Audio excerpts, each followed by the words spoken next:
take your plate to the kitchens. A Luna who cannot give me an heir does not deserve a seat at my table."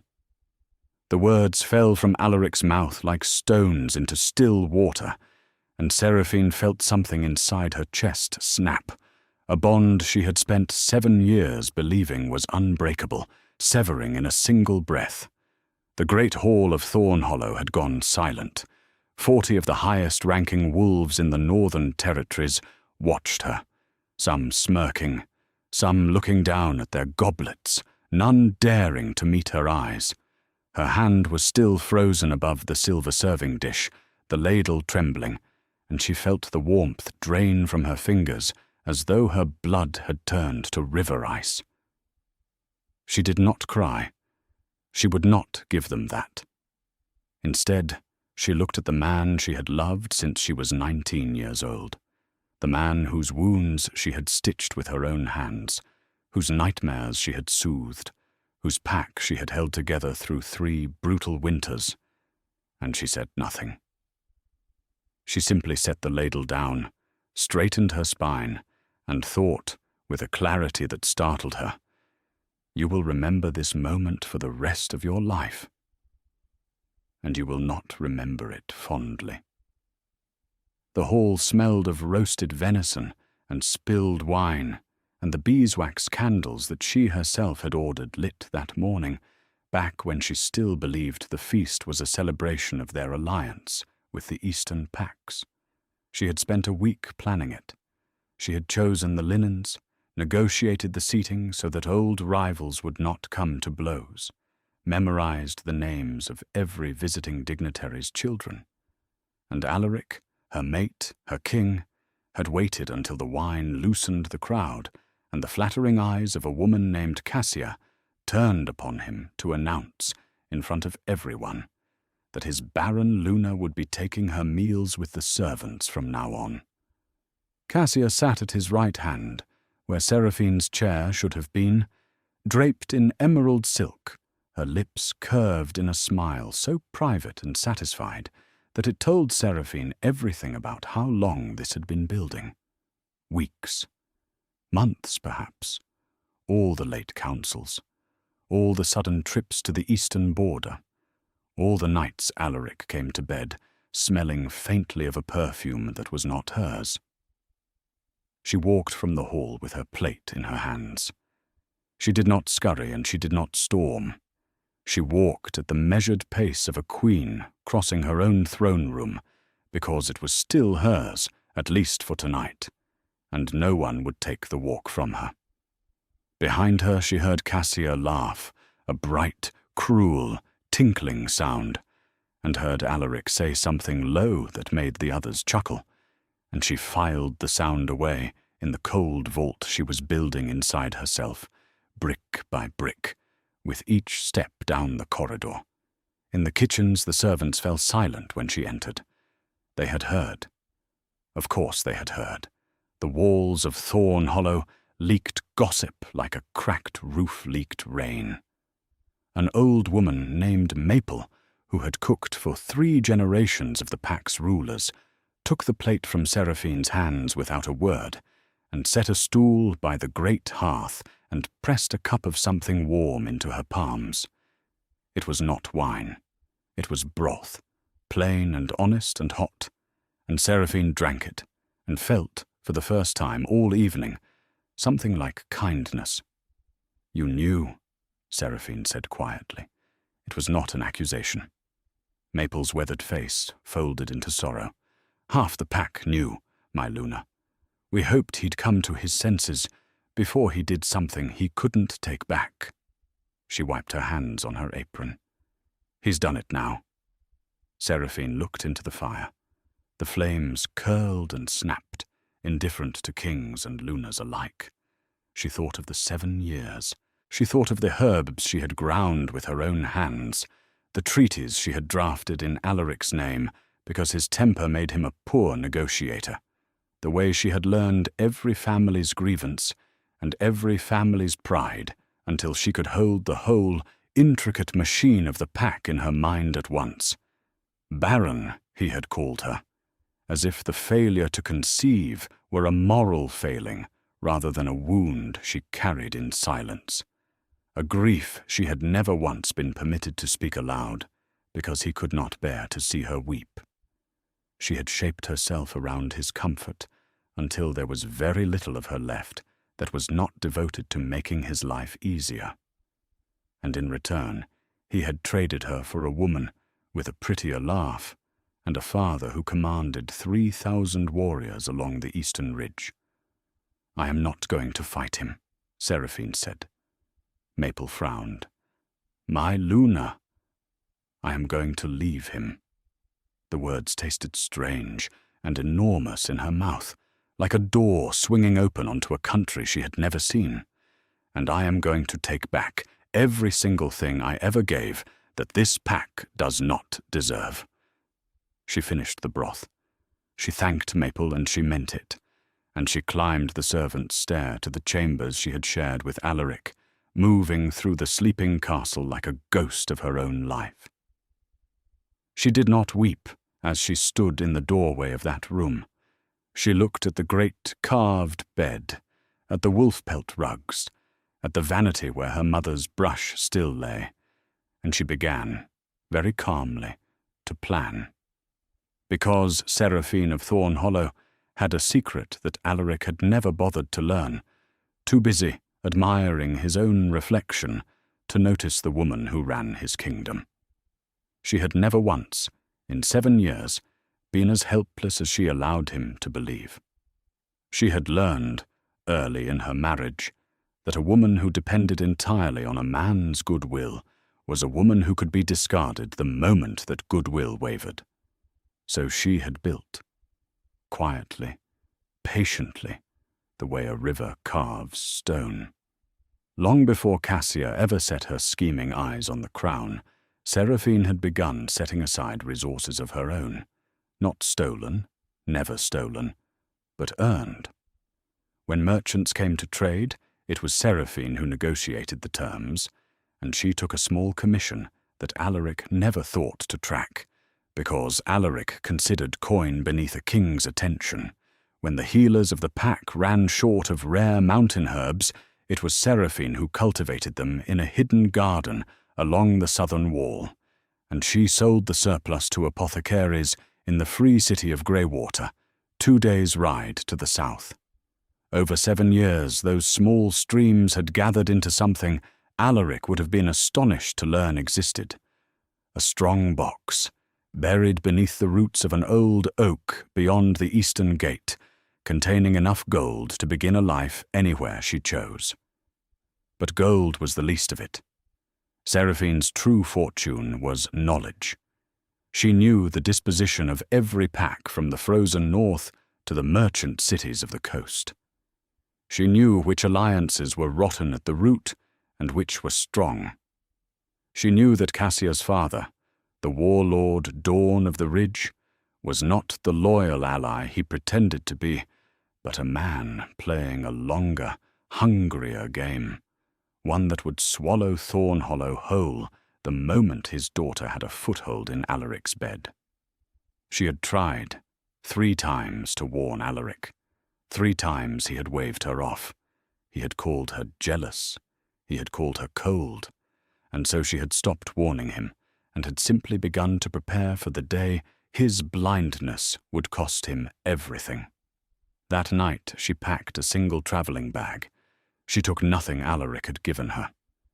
She left his rings on the pillow, the betrothal band, and the great signet of the Luna, the sapphire the size of a robin's egg that he had once placed on her finger, with tears in his eyes, swearing she would rule beside him until the last star burned out.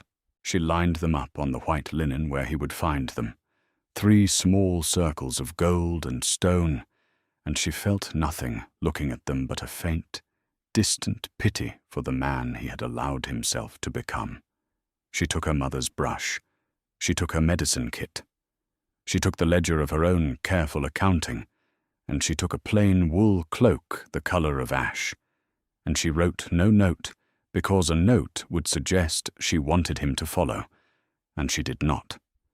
She wanted him to wake and find her gone, and feel, at last, the vertigo of a floor removed from beneath his feet. Before dawn, a figure waited for her at the postern gate. Bram, the stable-master, a wiry man of 60, who had taught her to ride when she was a frightened bride who had never sat a horse. He had a mare saddled and ready, provisions in the bags, and his old face was grim in the grey light. "I heard what he said," Bram muttered. "There's not a wolf in the kennels or the kitchens who'd blame you for what you're doing. But there's some of us who'd like to see you again someday, when things are different." He helped her mount. "The southern road's clear. The border patrol won't stop the Luna." "I'm not the Luna anymore, Bram." He looked up at her, and something fierce and proud crossed his lined face. "You're more the Luna than she'll ever be, and this pack'll learn it the hard way." He slapped the mare's flank. "Ride, my lady, and whatever you become out there, come back and make him regret it." She rode. The gates of Thorn Hollow shrank behind her in the pale morning, and the mountain wind came down cold and clean off the peaks, and for the first time in 7 years, Seraphine felt the strange, terrifying, exhilarating weight of a future that belonged to no one but herself. She did not look back. She fixed her eyes on the southern horizon, where the free city waited, and she let the rhythm of the mare's hooves become a kind of drumbeat, a promise she made with every stride. She would not merely survive this. She would rise so high that when Alaric finally understood what he had thrown away, the knowledge would break him more thoroughly than any blade ever could. The sun climbed, the road unspooled, and behind her, in a castle still sleeping off its wine, a king woke to an empty bed and 3 rings gleaming on a pillow, and did not yet understand that he had just made the last great mistake of his reign. 6 months later, in the free city of Greywater, there was a physician's shop on Copper Lane that had become, in a remarkably short time, the most sought after in the entire city. It occupied a narrow building squeezed between a bookbinder and a spice merchant, its windows crowded with jars of dried herbs and tinctures in coloured glass, its air thick with the green scent of crushed leaves and the sharper notes of vinegar and camphor.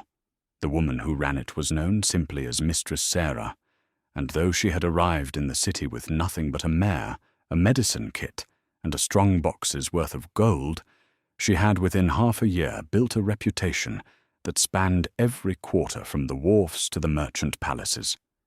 She could set a bone that the guild surgeons had given up on. She could break a fever that had killed 3 children on the same street. She had a way of looking at a patient, a still, assessing gaze that missed nothing, that made even hardened dock workers feel that they had, at last, been truly seen. She was thinner than she had been at Thorn Hollow, and there was a new hardness at the edges of her, a wariness in the way she held herself in crowds. But there was also something that had never existed in the Luna's chambers. She was free. She woke when she chose. She worked as hard as she liked. She answered to no one, and she had discovered, to her own surprise, that she was very good at building something from nothing. The gold from the strong box had bought the shop. Her skill had done the rest, and Greywater, a city that cared nothing for pack titles or the politics of the northern mountains, had judged her on her competence alone and found her worthy. It was intoxicating. It was the most honest thing she had ever known. She was not entirely alone. In her first month in the city, she had treated a merchant's guard who had taken a knife in the ribs during a wharf brawl, and the man's employer had come to thank her personally. A woman named Ottoline, silver-haired and sharp-eyed, who ran one of the largest trading houses in Greywater, and who recognized in Mistress Sarah something she prized above all else, a mind that could hold 100 variables at once and never lose the thread. They became, cautiously at first and then genuinely, friends. Ottoline taught Seraphine the rhythms of the merchant world, the way information moved along the trade routes like blood through veins, the way a well-placed loan could buy more loyalty than any oath. And Seraphine, in turn, gave Ottoline something she had lacked, a partner who understood the northern packs from the inside, who could read the shifting alliances of the mountain wolves and predict which trade routes would be safe and which would soon run red. Through Ottoline's networks the news came south, and Seraphine listened to it the way a physician listens to a failing heart. Thornhollow was crumbling. It had begun almost the moment she left, as though her departure had pulled the keystone from an arch. Alaric had made Cassia his Luna within a month, a hasty ceremony that half the pack refused to attend. Dawn of the Ridge had moved his warriors closer to the border under the pretense of protecting his daughter's new home, and now they garrisoned 3 of Thornhollow's outer holdings, and Alaric had signed the papers permitting it because Cassia had wept and pleaded and told him it was proof of her father's love. The eastern packs, watching Dawn's expansion with alarm, had quietly withdrawn from the alliance Seraphine had spent 2 years constructing. Trade had faltered. The treasury, which Seraphine had kept meticulously balanced, had begun to bleed as Cassia demanded jewels and feasts, and a new wing built onto the castle. And the pack itself, the ordinary wolves who had loved their competent Luna without ever knowing how much she did, grew sullen and afraid. "He's a drowning man," Ottoline observed one evening, the 2 of them sharing a bottle of southern wine on the balcony of the trading house, the harbour lights spread below them like fallen stars. "And that Cassia is a stone tied round his neck, or rather her father is." She glanced sidelong at Seraphine. "You could go back, you know. There are those who'd have you. Your stablemaster's not the only one sending letters south." It was true. Bram wrote to her monthly, his letters short and blunt, keeping her informed of everything. The growing discontent, the whispers that the old Luna had been wronged, the way the pack looked at Cassia and saw only a warlord's puppet. And there were others too, the healers she had trained, the merchants she had dealt fairly with, even a few of the warriors who remembered which of their leaders had actually held the pack together. A quiet current of loyalty, running beneath the surface, waiting. "Go back to what?" Seraphine said. "To beg for a title I no longer want? To rule beside a man who put me on a servant's stool in front of 40 guests?" She shook her head. "No. If I ever set foot in the north again, it will not be as anyone's supplicant. And it will not be for revenge. Revenge is loud, and it burns the one who lights it as often as the target." She swirled the wine in her glass, watching the light catch in it. "I would rather build something so undeniable that Alaric's fall becomes merely a consequence of my rise. Let him drown, Ottoline. I did not push him into the water. He leapt." Ottoline studied her for a long moment, and then she laughed, low and admiring. "You know, when you first came into my house, half-starved and hard as flint, I thought you were a woman running from something. I was wrong. You're a woman running toward something. I just haven't worked out what yet." Seraphine smiled, and it was not a warm smile, but it was an honest one. "Neither have I, entirely. But I'll know it when I see it." She set down the glass. "In the meantime, there is a great deal of money to be made in a world that is falling apart. Dawn of the Ridge cannot afford to fight on every front forever. When his overreach finally cracks, the packs who resisted him will need weapons, medicine, grain, and gold, and they will remember who supplied them when no one else would." What Seraphine did not tell Ottoline that night, what she barely allowed herself to think, was that her plans had grown larger than commerce.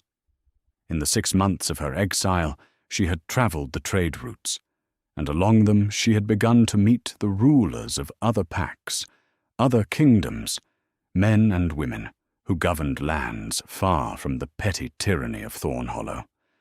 And among them was one who had begun to occupy her thoughts more than she liked to admit, a young king named Corvin of Ashmere, whose kingdom lay along the great river to the west, and who had come to Greywater, seeking a physician skilled enough to save his dying mother. Seraphine had saved her, and Corvin, who valued competence above all things and had spent his whole reign surrounded by flatterers, had looked at the plainly dressed healer who refused all payment beyond her ordinary fee, and had begun, slowly, to look at her, rather often. Ashmere was nothing like Thornhollow. Where Thornhollow was a fortress of grey stone crouched in the mountains, all suspicion and cold, Ashmere was a kingdom of white towers and terraced gardens spread along the western river, prosperous and open, its people fed and its treasury full. Corvin had inherited it young and had spent a decade making it stronger, and he ruled not through fear, but through a quiet, unglamorous competence that Seraphine recognized because it was so like her own. He was not a handsome man in the way Alaric was handsome. He was tall and raw-boned, with a scar through one eyebrow and a habit of listening more than he spoke. But when he did speak, it was worth hearing, and when he looked at Seraphine, she felt the strange, unfamiliar sensation of being valued for her mind rather than tolerated for her usefulness. He had come to the shop on Copper Lane a dozen times now, always with some pretext, a question about his mother's recovery, a rare herb he thought she might want, a book he thought she would enjoy.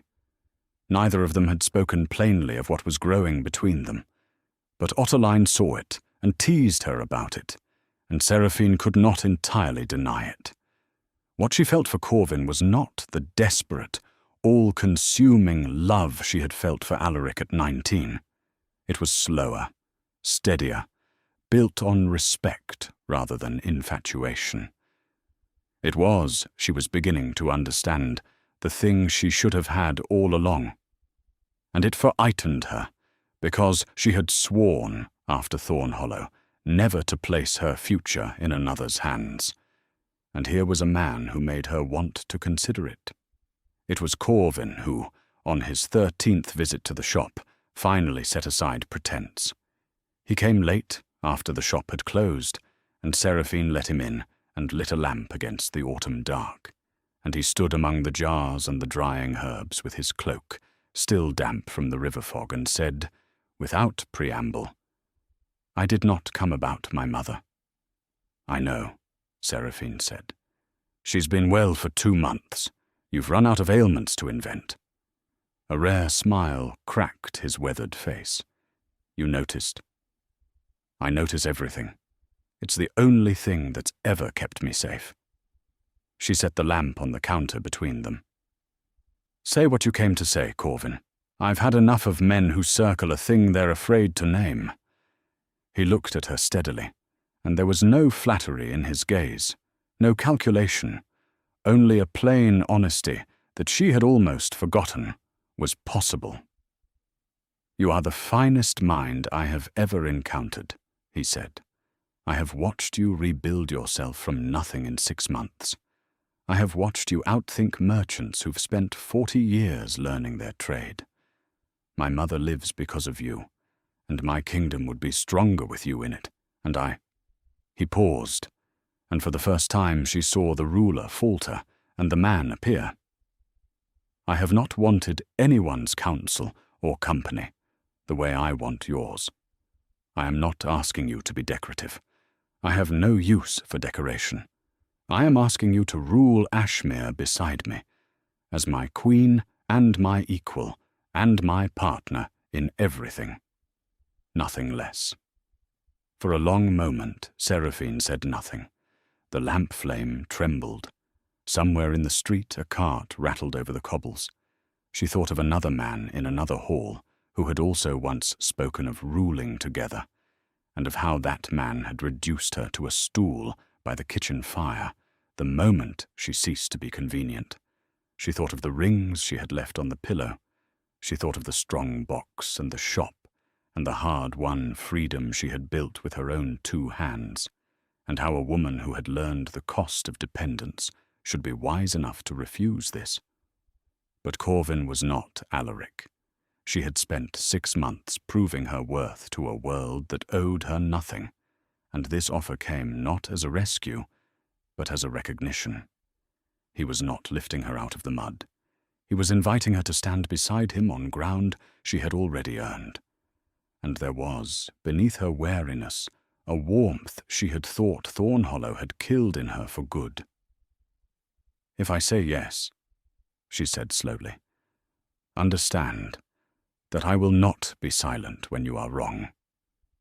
I ran a kingdom for 7 years while its king took the credit and gave me a servant's supper for my thanks. I will never again shrink myself to make a man comfortable. If I am your queen, I am your true queen, with a voice in your councils and a hand on your treasury, and the freedom to leave if you ever forget what I am worth." "I would expect nothing less," Corvin said. "In truth, I would be disappointed by anything less. And understand," she went on, her voice dropping, "that I carry a debt north. Thornhollow wronged me, and worse than that, it is about to be devoured by a wolf named Dawn of the Ridge, who is playing a game that no one there is clever enough to see. When the time comes, I will not turn away from it. If I am to be your queen, Ashmere's strength becomes part of my reckoning." Corvin's scarred eyebrow rose. "You're telling me your dowry is a war. I'm telling you my dowry is foresight. Dawn will not stop at Thornhollow. A man who eats one kingdom grows hungry for the next, and Ashmere sits fat and prosperous along the richest river in the west. He is your problem too, Corvin, whether you marry me or not. The only question is whether you face him blind, as Alaric did, or with someone who has been reading his moves for 2 years." She let that settle. "I am not offering you a broken woman to be pitied. I am offering you an alliance that will keep your white towers standing. The marriage, if you want it, is the smaller part of the bargain." He laughed then, a genuine, delighted sound, and shook his head. "By every star, I've asked a woman to marry me, and she's answered with a strategic briefing." He reached across the counter and took her hand, and his grip was warm and rough and steady. "Yes, to all of it. The voice, the treasury, the freedom to leave, the war with Dawn. I don't want a decoration, Seraphine. I want a partner who's smarter than I am. Marry me." And Seraphine, who had sworn never to hand her future to another, looked into the eyes of a man who was offering her not a cage, but a kingdom to co-govern, and found that she believed him. "Yes," she said, "but we do this properly. You'll not lift me up as some rescued waif. Ashmere will know exactly who I am and what I bring, and so will the North when the time comes." She tightened her grip on his hand. "When Alaric next hears my name, it will not be as the barren Luna he threw away. It will be as the Queen of Ashmere, and the woman holding the knife at Dawn's throat." The wedding of Ashmere took place 2 months later, and it was nothing like the wedding Seraphine had once had. There was no anxious bride, grateful to be chosen.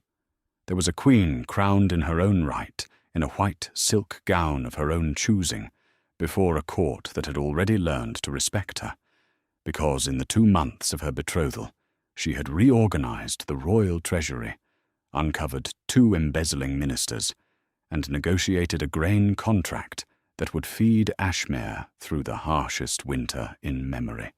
When the crown of Ashmere was placed upon her brow, a slender circlet of white gold set with river pearls, nothing like the heavy sapphire-laden crown of Thornhollow, she felt none of the trembling terror she had felt at 19.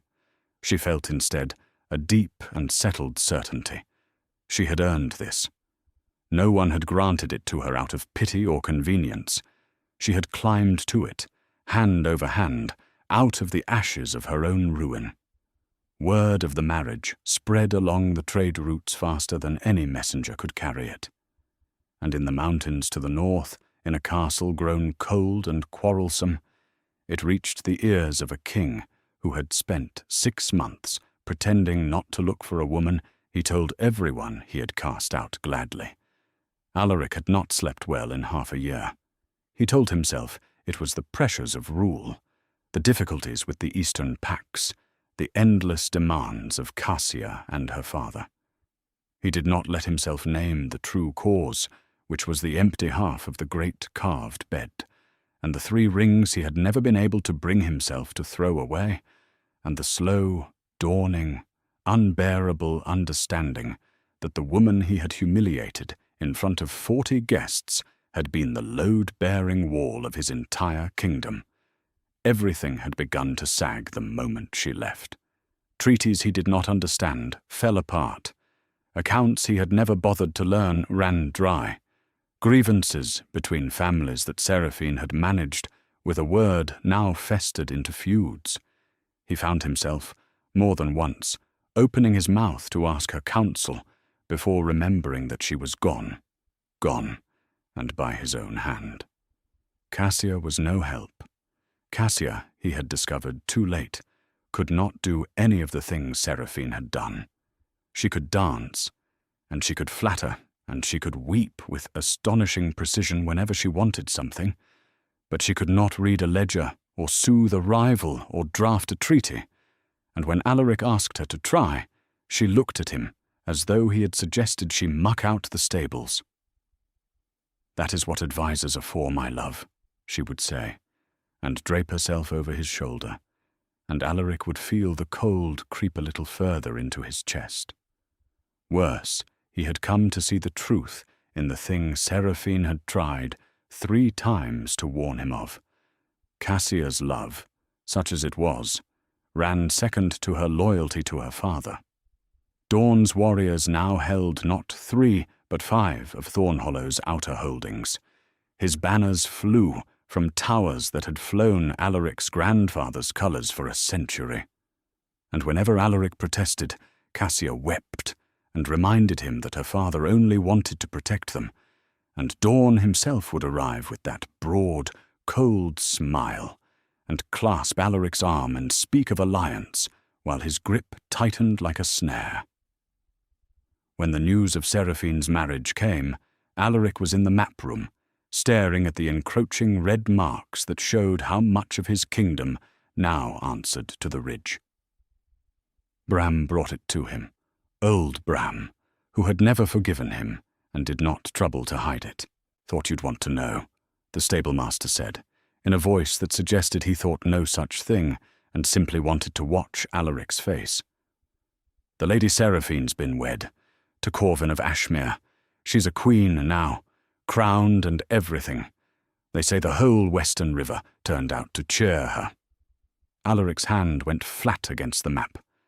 The name Ashmere sat there on the western edge, prosperous and untouched, a white kingdom he had always envied and never understood.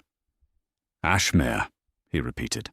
"Aye, rich as sin and twice as clever, that lot. And now they've got her." Bram let the words hang. "The woman you sat on a kitchen stool. She's wearing another king's crown now, my lord, and by all accounts he can't take his eyes off her." The old man turned to go, then paused at the door and delivered the blow with the calm of a man who has waited a long time to deliver it. "Funny thing, everything's gone to rot since she left, and everything's gone to gold where she landed, almost like the pack had it backward all along about which of you was carrying the other. He left." Alaric stood alone in the map room for a long time, and the cold in his chest became something close to grief. He thought of the feast. He thought of Cassia's bright, cruel laugh, and his own voice saying the words that had ended everything. "Take your plate to the kitchens," and he understood, fully and finally, that he had not thrown away a barren wife. He had thrown away the finest mind in the northern territories, and she had walked south with it and laid it at the feet of a wiser king. And now that mind and that kingdom were arrayed against him, and he had no one to blame but the man in the mirror. He did not know yet how completely she meant to close the trap. He would learn soon enough. The unravelling of Dawn of the Ridge began, as Seraphine had promised it would, the moment his overreach outran his resources. A warlord who garrisons 5 holdings must feed 5 garrisons, and feed them through a winter that the grain merchants of Greywater, guided by a certain queen who had spent 2 years learning exactly where his supply lines ran thin, had quietly ensured would be lean.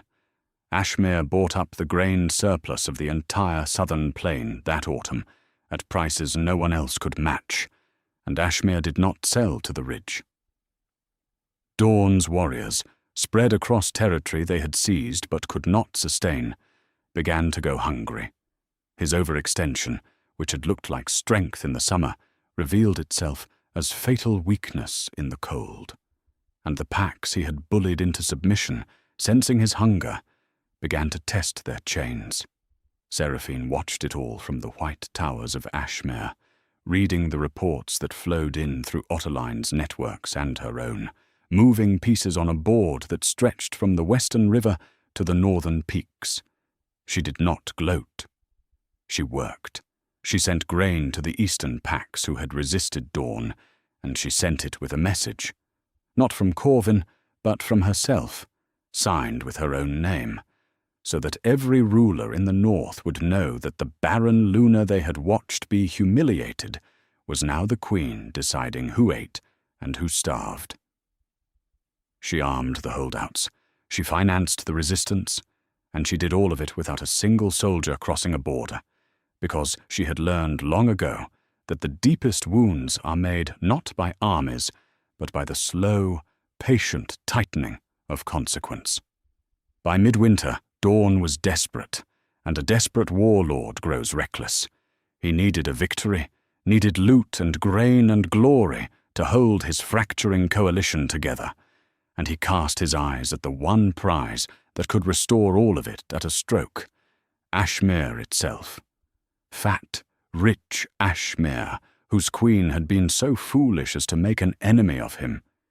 He did not know, he could not have imagined, that the queen he meant to plunder was the very hand that had been starving him all winter, and he did not know that his own daughter's marriage had become the noose, because the alliance he had built with Thornhollow, the 5 holdings he had seized, the reputation for invincibility he had cultivated, all of it rested on the assumption that no one could see the whole board at once. Someone could. She had been watching for 2 years.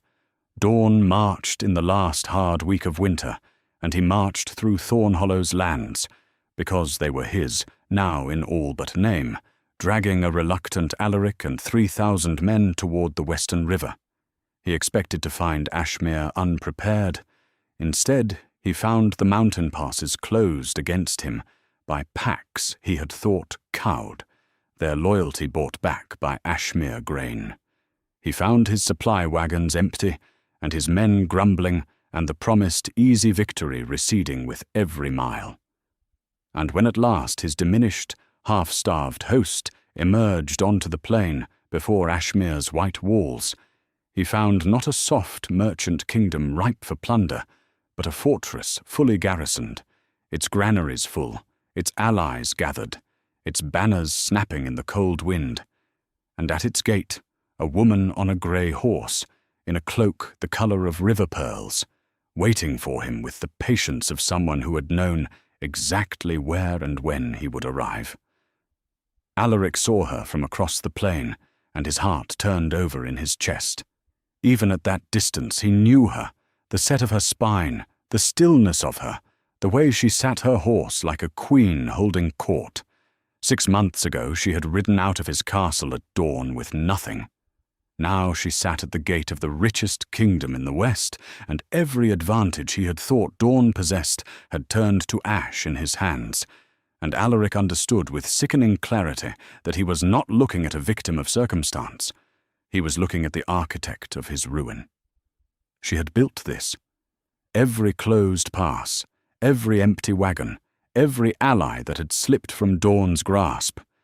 It had all been her, patient and invisible, tightening the snare all winter while he blundered north, thinking himself the hunter.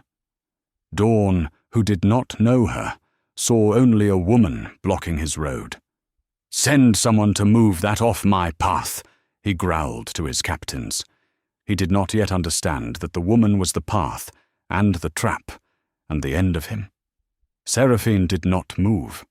She waited until Dawn's host had drawn close enough that shouting was unnecessary, close enough that she could see the strain of the hungry winter on the faces of his men, and then she raised her voice, and it carried clear and cold across the frozen plain. "Dawn of the Ridge, you've marched 3,000 men across 100 miles of empty country to plunder a kingdom you cannot take. Your supply lines are cut. Your allies have abandoned you. The passes behind you are closed, so you cannot retreat the way you came without begging the very packs you enslaved to let you pass. You are not the wolf at the door. You are the wolf in the pit, and you dug it yourself, one holding at a time, all winter long." Dawn's face darkened. "And who are you, woman, to lecture a warlord?" "I am the Queen of Ashmere." She let it land. She saw the ripple go through his men, saw Alaric flinch as though struck. "And before that, I was the Luna of Thornhollow, the woman your daughter helped throw onto a kitchen stool. You should have paid more attention to what you were discarding, Dawn. Both of you should have. Because I have spent every day since holding the grain that fed your winter, and I chose to let you starve. I have spent every day arming the packs you thought broken. I have spent every day reading the moves of a man too arrogant to imagine that his enemy might be the woman he never bothered to notice." She nudged her horse a single step forward. "You came here to take my kingdom. You will not leave with your own."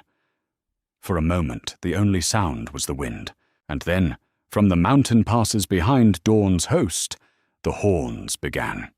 The horns of the eastern packs, of the holdouts, of every wolf Dawn had bullied and Seraphine had armed, closing the road home. Dawn's men turned and saw the banners massing on the heights and felt the trap complete itself around them. There would be no plunder. There would be no glory. There would be only the long, cold, humiliating reckoning of a warlord who had overreached and been outthought by the one enemy he never saw coming. And Alaric, sitting his horse amid a doomed army, looked at the woman who had once ground herbs for his headaches and drafted treaties in his name, and understood that she had not simply survived him. She had surpassed him so completely that his entire kingdom, his warlord ally, and his own foolish pride had all become mere pieces on a board she had been playing while he slept. He had told her to eat with the servants. She had returned wearing another king's crown, and she had brought the end of his world with her. Dawn, cornered, did what cornered warlords do. He tried to bargain, then he tried to threaten, and when both failed, he tried to fight. But an army marched hungry through winter is not the army that set out proud in autumn. And Ashmere's fresh, well-fed forces, joined by the northern packs, pouring down from the closed passes, did not so much win the battle as administer it. Dawn's coalition, held together only by fear and the promise of loot, dissolved the moment both evaporated. His captains, many of them commanders of packs he had subjugated, turned on him rather than die for a lost cause. By the time the pale winter sun reached its noon, the warlord of the ridge knelt in the trampled snow before the gates of Ashmere. His sword surrendered, his host scattered, his years of careful conquest undone in a single morning, by grain and information and the patience of a woman he had helped to humiliate.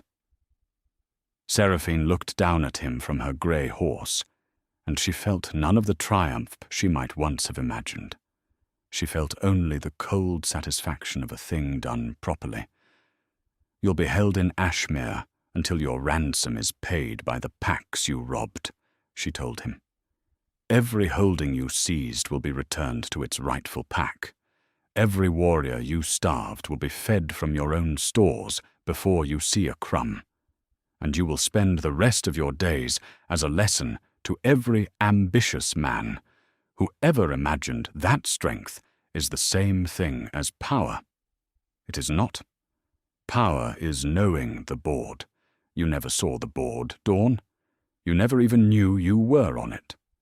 They led him away, and then the plain grew quiet, and the only enemy left kneeling in the snow was the one Seraphine had been waiting for. Alaric had not fled. She would give him that much. When his allies broke and his borrowed army melted away, he had dismounted, unbuckled his own sword, and walked forward alone across the churned and bloodied snow to stand before the gates of the kingdom his discarded wife now ruled. He looked older than his years.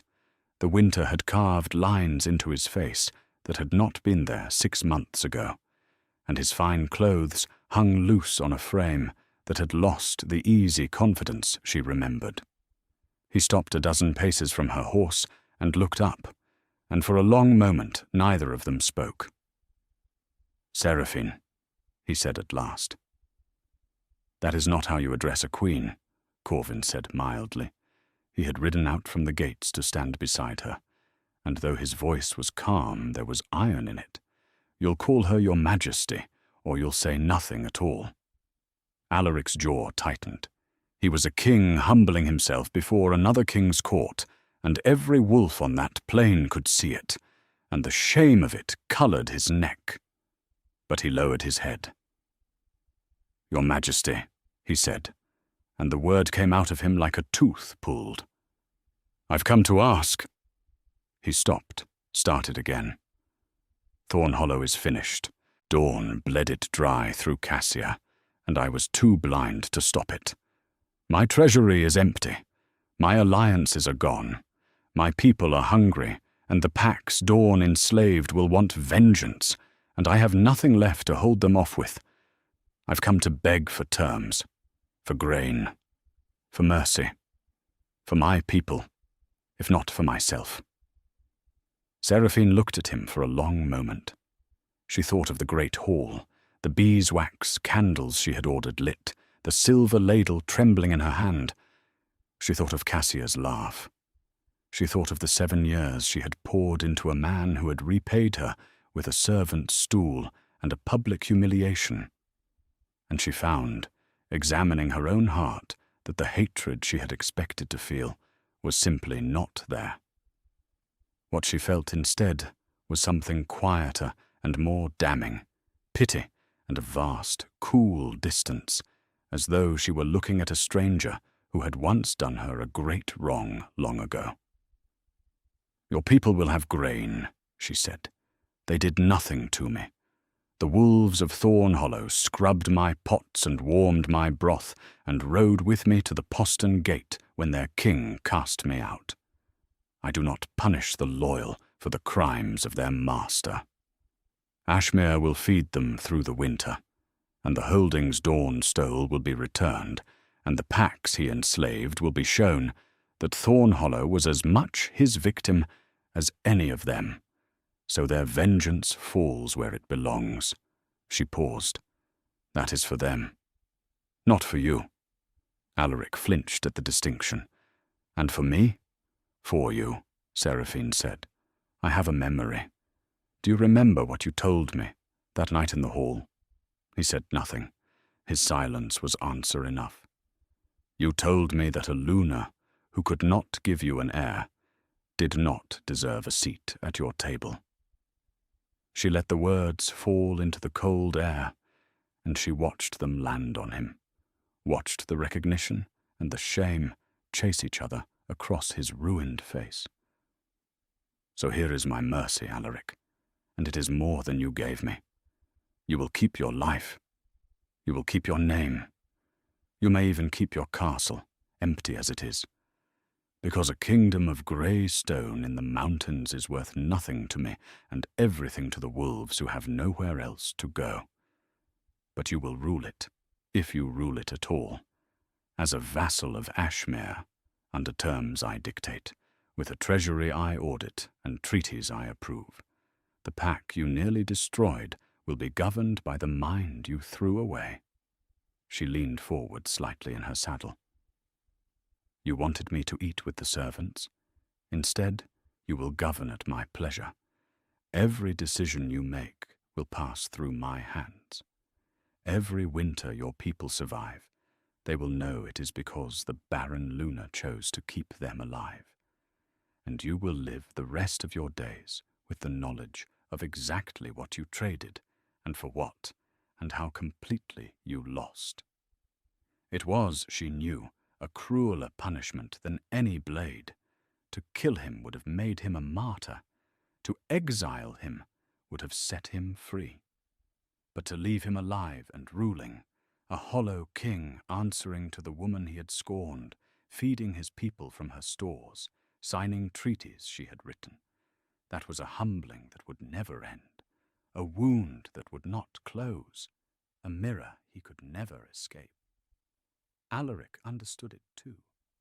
She saw the understanding break over him, and she saw him accept it, because a broken king with hungry people has no bargaining position at all.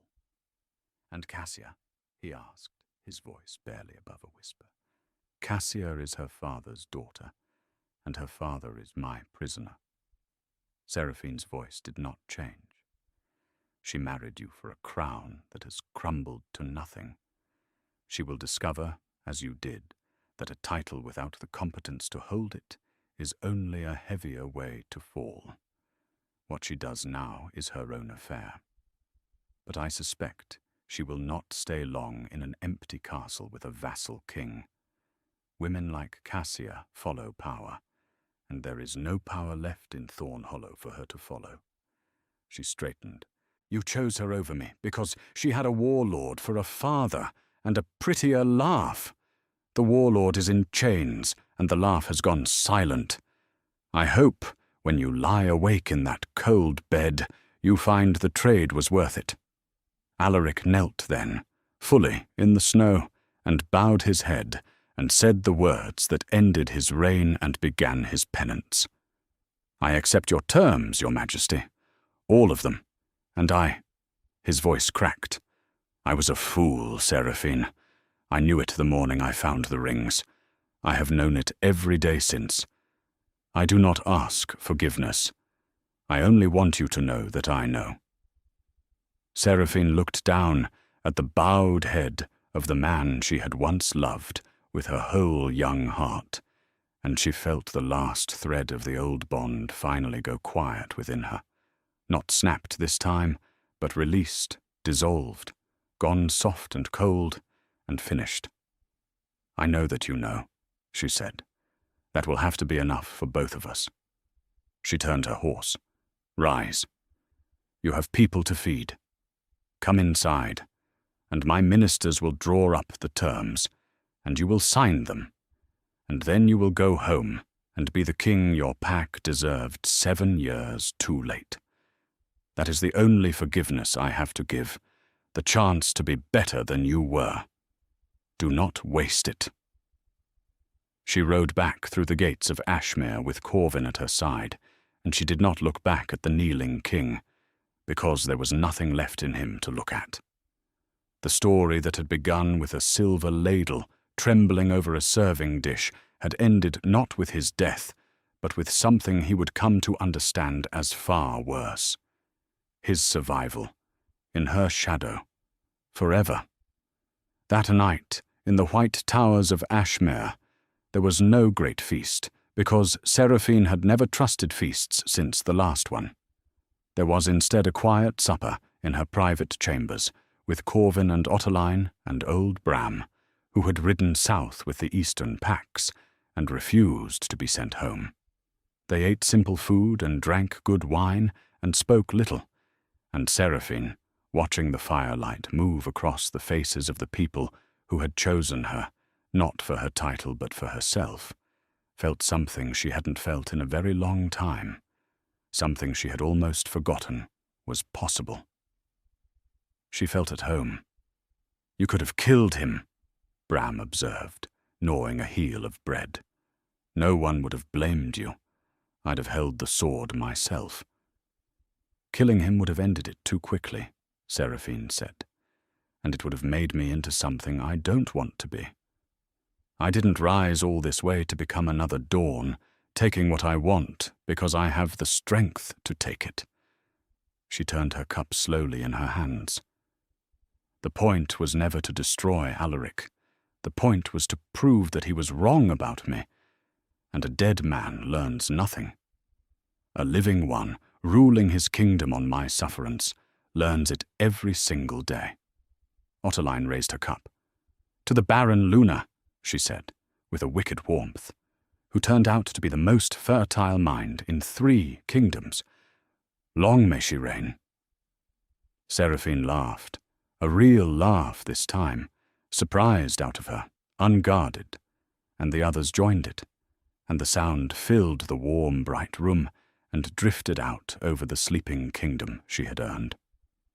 She looked at Corvin across the table, and he looked back at her with that steady, valuing gaze that had never once made her feel small, and she thought that she had, against all odds, and by her own hand, built the life she had deserved all along.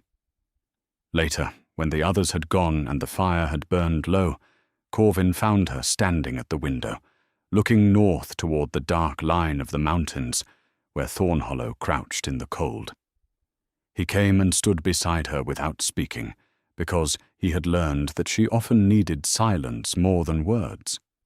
"I keep waiting to feel triumphant," she said at last. "Everyone expects me to feel triumphant. I won completely, and instead I just feel done, emptied out, like a debt finally paid." "Because it was never about winning," Corvin said. "It was about being seen as what you are, and now you have been. There's no triumph in that, only truth." He was quiet a moment. "The girl who rode out of Thornhollow at dawn with nothing. Do you ever miss her?" Seraphine considered it honestly. "No," she said. "But I'm grateful to her. She was braver than she knew. She could have stayed and screamed and begged and made herself smaller and smaller until there was nothing left of her at all. Instead, she got on a horse." She leaned her head against his shoulder, a gesture that 6 months ago she could not have imagined making toward any man. That's the whole story, really. That's the only lesson worth taking from any of it. When they show you that they don't value you, believe them the first time. Don't wait for the second. Don't spend 7 years hoping the person who put you on a stool will one day pull out your chair. Get on the horse." They stood together at the window a long while, the Queen and the King who saw her clearly, and below them the kingdom slept safe and fed. And to the north, a hollow man lay awake in an empty bed, learning the price of everything he had thrown away. And along the trade routes, the story was already beginning to travel, told in taverns and market squares, and the halls of every pack from the coast to the peaks. The story of the Luna who was told to eat with the servants, and who returned wearing another king's crown, and who fed her betrayer's people from her own stores while he knelt in the snow and understood, at last, exactly what he had lost. And that, in the end, is the thing worth remembering. Worth is not a gift handed down from those who hold power over us. It is not granted by a crown or a title or a seat at any table, no matter how grand. It is proven, quietly and stubbornly, in the long dark stretch between the betrayal and the vindication, when no one is watching and no one believes in you, and the only thing you have to hold on to is your own certain knowledge of what you are. Seraphine did not become a queen because Corvin married her. She became a queen the morning she got on the horse and rode toward a future she would build with her own 2 hands. The crown only made official what she had already made true. Loyalty cannot be bought, and it cannot be coerced. And the moment you treat a devoted heart as a thing you own rather than a gift you've been given, you begin to lose it, and you may not learn what you've lost until it is standing at the gate of another king's kingdom, holding the fate of your whole world in the palm of its hand. If this story moved you, if you felt that cold clarity in Seraphine's chest when the ladle trembled, and that slow, fierce warmth when she got on the horse and rode toward her own worth, then take a moment right now and let it land. Give this video a like, because it tells the story it needs to reach the next person who's sitting at a table where they're not valued, waiting far too long for someone to pull out their chair. Share it with someone you know who needs to be reminded that the exit is not the end of the story, that sometimes the door slammed behind you is the same door that finally sets you free.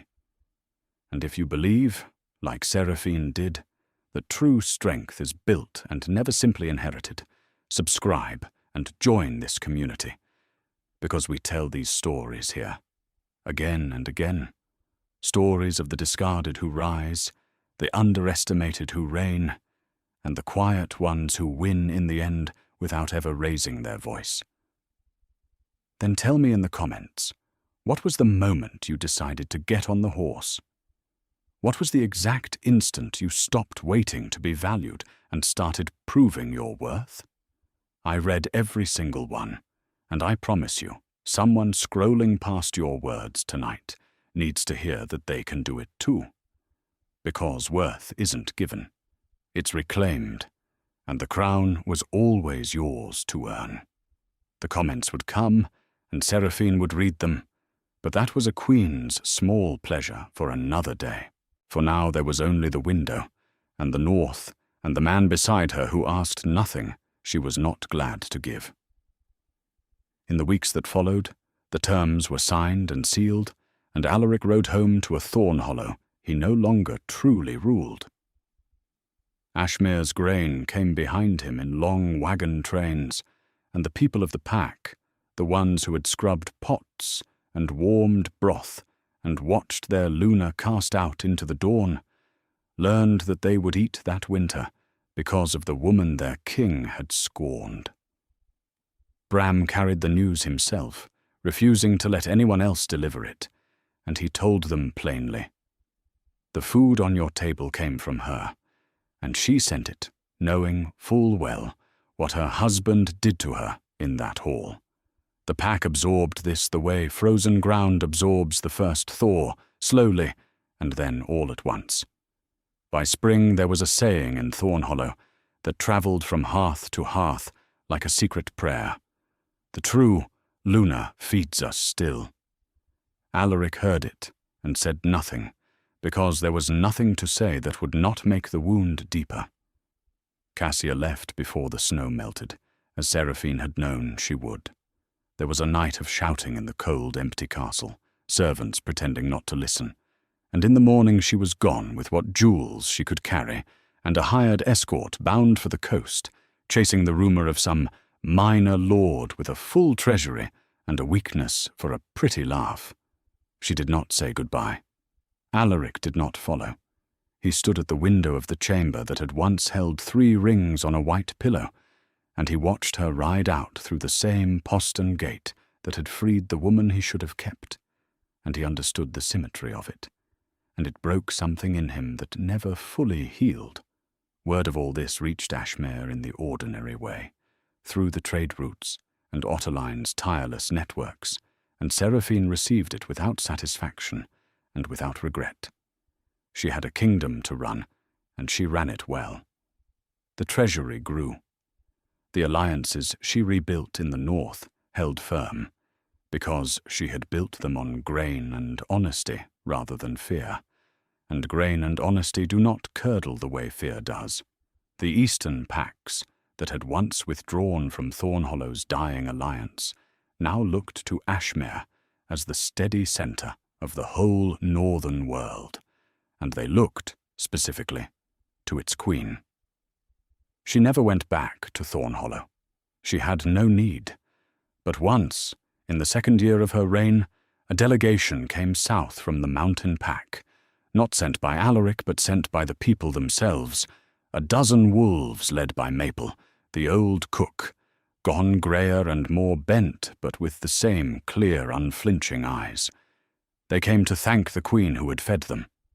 Seraphine received them in her hall, and when she saw Maple she came down from the dais herself and took the old woman's flower-scarred hands in her own.